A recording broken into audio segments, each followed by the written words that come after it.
Hey there everyone, Dave Keller here with Market Misbehavior. We've done a series of videos recently about some of the Magnificent Seven stocks. We talked about Tesla in a symmetrical triangle or coil pattern, why it was important to look for triggers as it exited that pattern, which it still has yet to do, by the way. We also talked about Meta potentially breaking higher on earnings, why it was important to hold that breakout level if it did get that upside move, and for now it's doing so. We'll make sure we include links below the video to access both of those previous discussions.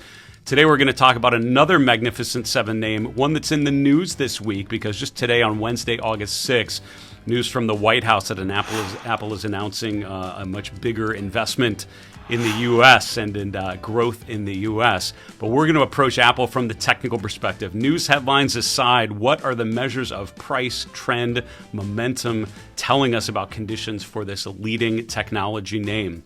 Before we break down the chart of Apple, applying what we call the traffic light technique to identify some key levels to watch, here's one more thing I wanted to tell you about.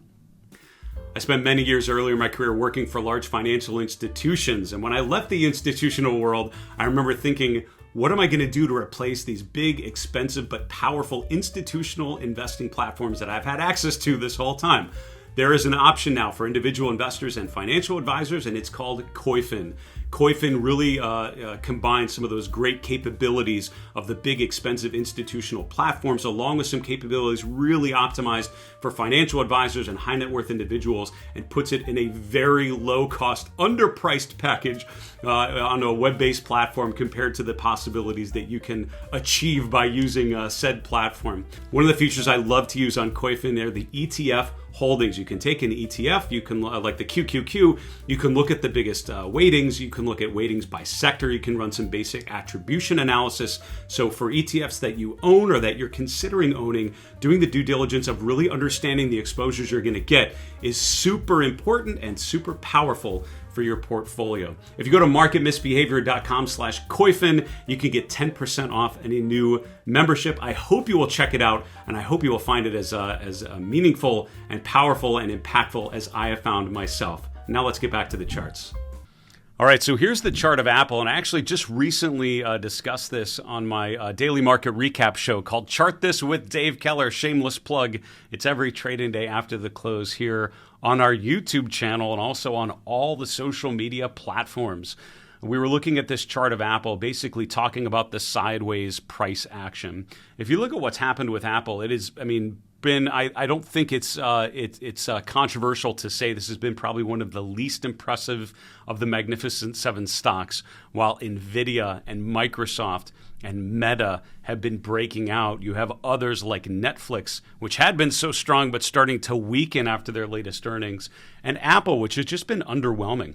Look at the chart of Apple. You can see the sell-off from the end of last year basically into the April low. So pretty similar, although it did make a lower high in February. Otherwise, it sold off along with everything else going into an April low, second week in April. From there, it actually led aggressively off of the lows as it moved from 170 up to around 210 on an adjusted basis in about a week. But from there, it's gone nowhere. If you look at the initial spike off of the April low and go just to the right, you can see where we're at today on Wednesday, August 6th is basically exactly where we were in the middle of April. So it's gone sideways while the major averages, the S&P 500, the NASDAQ, and many other charts have continued to accelerate, have gone well above their 200-day moving averages, while Apple is clearly still below its 200-day moving average.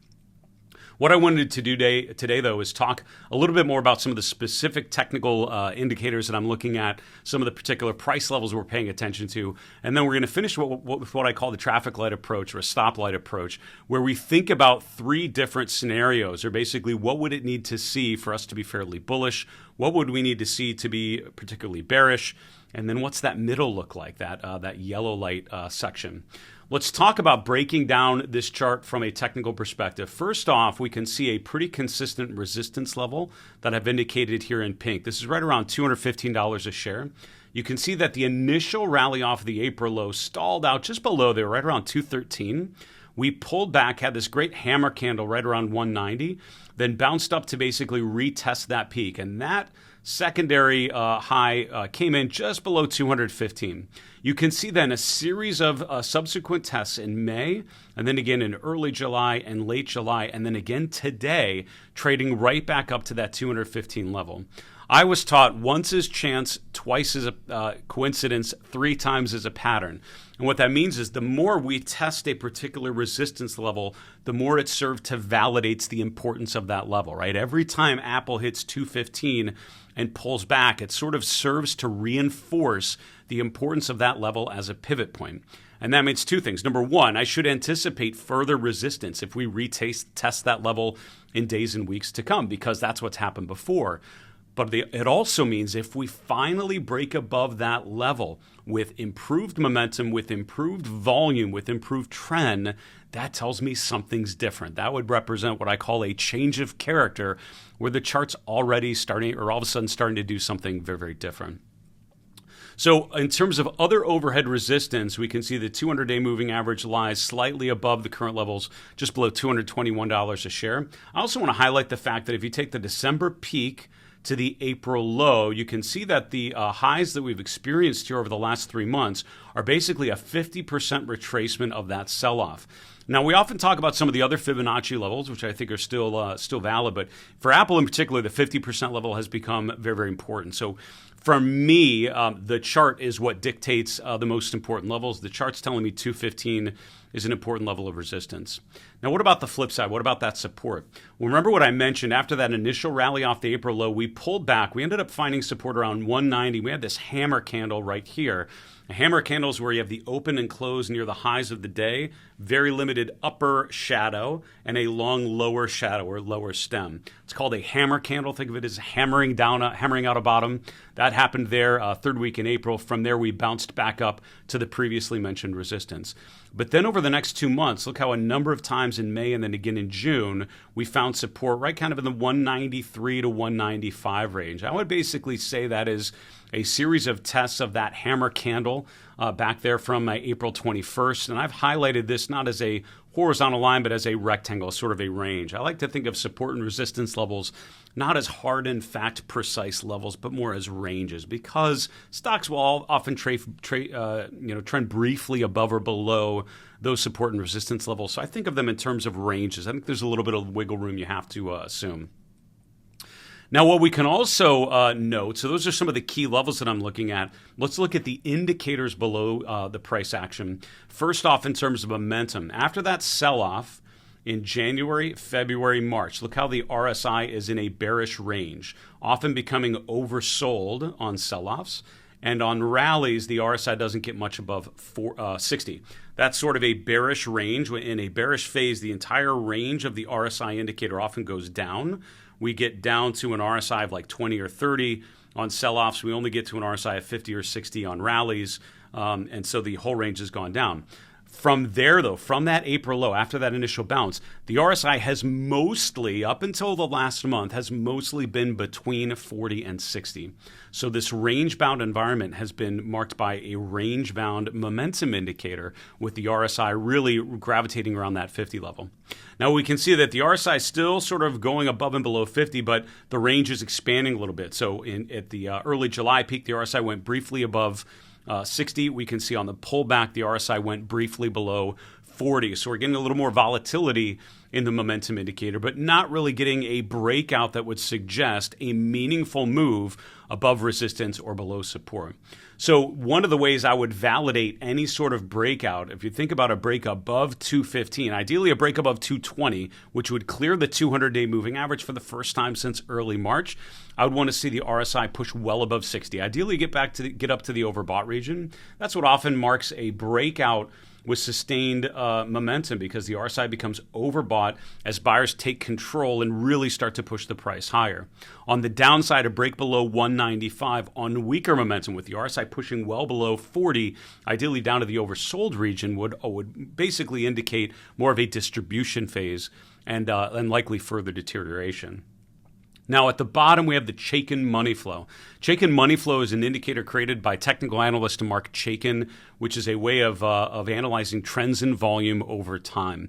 It basically, if you know the stochastics indicator, if you've ever heard of that one, kind of applies that way of thinking to volume. So it weights the volume based on where we are trading within a certain range over a particular look back period. So this is looking back at about the last month, 20-day look back period. When the Chaken money flow is above zero, that means we're in a period of accumulation. There's stronger volume on upward closes. If the Chaken money flow is below zero, which it has been for the last week and a half, that means we're in a period of distribution where the volume on down days is much heavier than volume on up days. So what's happened now is even though the momentum is still sort of sideways and neutral, the volume has been skewing more negative, and that's because of the strength of the sell-off that you see here over the last week in July, with the volume really increasing on some of those down closes. So the market has been closing lower in terms of Apple. The volume has been a little heavier than it has been recently, and as a result, Chaken money flow is telling you that represents distribution, where big investors are most likely selling, which is causing downward pressure on the price on heavier volume. How does that improve? I would say similar to what we talked about before, breaking above resistance, breaking above the 200-day on stronger momentum and stronger volume. I'd want to see the Chaken money flow get above the zero level. That, I think, would validate a new period of accumulation for this leading growth stock. Now, having said that, what you can do, and what I like to do with charts like this, is create a chart list. And I do this on stock charts, but you can do this on other platforms as well. And I create what I call a stoplight or a traffic light approach. I like to lay out just a general trading strategy based on some of those levels that we talked about. So again, on the upside, we talked about resistance around 215, but further resistance at the 200-day moving average. And for me, I follow Paul Tudor Jones, who famously said, nothing good happens below the 200-day moving average. So breaking above the 200-day would represent renewed optimism in a stock that has been underperforming for quite some time. So I would say anything above 220 would be a valid, sort of a bullish range. That would suggest a reason to be very optimistic about Apple and a likely retest of that December 24 high, right around $260 a share. On the other hand, though, if we would trade back to support around 195 and fail to hold that support level, so it's held support back here, going back to that hammer candle in mid-April, but if that stops and if we break below 195, I would consider that a very bearish outlook because we're no longer holding support and resolving that move to the downside. And then that means anything between 195 and 220 is basically a yellow light. For me, that's where I'm patient. Jesse Livermore, a famous trader from the early 1900s, really became a legend through the book Reminiscences of a Stock Operator, with a fictional account of this legendary trader Jesse Livermore. And he is quoted as saying, "There's time to go short, a time to go long, a time to go short, and a time to go fishing." And I think of this traffic light approach as really referencing Jesse Livermore's thinking. Time to go long, in my opinion, or time to be bullish, is a break above the 200-day, representing an influx of buying power. A break below 195, that's more of the time to go short, in my opinion, because that's where it tells you sellers are taking control and there's a new period of distribution. Time to go fishing, or a time to sit in your hands, is between 195 and 220 because that represents the market is still trying to resolve this sideways pattern. Remember that stocks at any point can go one of three directions. They can go up, they can go down, they can go sideways. I found this sort of traffic light approach can be really helpful. Once you've done the work, once you've gone through your checklist and identified key levels that are of interest to you, focusing on these ranges, and then just you have a general way of approaching this stock. Don't neglect some of the indicators we talked about, though. Momentum, right? It matters how a stock gets from point A to point B, so make sure big moves are supported by momentum. Also, volume. We talked about the Chaken money flow as a way of measuring accumulation or distribution. If volume is on the side of the breakout, that often means there's sustainability to that particular move. What do you think about the chart of Apple? What levels stand out to you? What indicators are you using to analyze this stock? Don't forget to drop a comment below and let me know. For Market Misbehavior, I'm Dave Keller. Have a great one, and remember, it's always a good time to own good charts.